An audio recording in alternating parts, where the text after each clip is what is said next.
যে আপনাকে মোটরসাইকেল নিয়ে মেলায় নিতে চায় সে বন্ধু না, যে আপনাকে টুপি পরিয়ে মসজিদে আনতে চায় সে বন্ধু, যে আপনার হাতে বেনসন সিগারেট ধরিয়ে দেয় সে বন্ধু না, যে আপনার হাতে তসবি ধরিয়ে দেয় সে বন্ধু।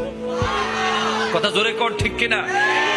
নামাজ নাই, কিছু নাই, নাচ গান রং তামাশায় নিয়ে যায় সে বন্ধু নয়। যে আপনাকে যুগের গৌসে জামান শেখ ফাআদ আল্লামা সৈয়দ মোহাম্মদ তাহের শাহ সাহেব কিবলার মতো ওলি আল্লাহর সামনে নিয়ে যায় সে বন্ধু। কথা কন, ঠিক কিনা বলেন?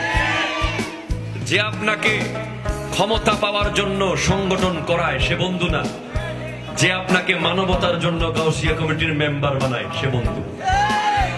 এটা আপনাকে বুঝতে হবে, প্রতিটা মুহূর্তে আপনাকে বুঝতে হবে আপনার কার্যক্রম আখিরাতমুখী হচ্ছে কিনা। আমি শুরুতে আয়াতে বলেছি আপনার প্রতিদিন রাতে আপনাকে হিসাবের খাতা নিতে হবে যে আমি আগামী কালের জন্য কি পাঠালাম।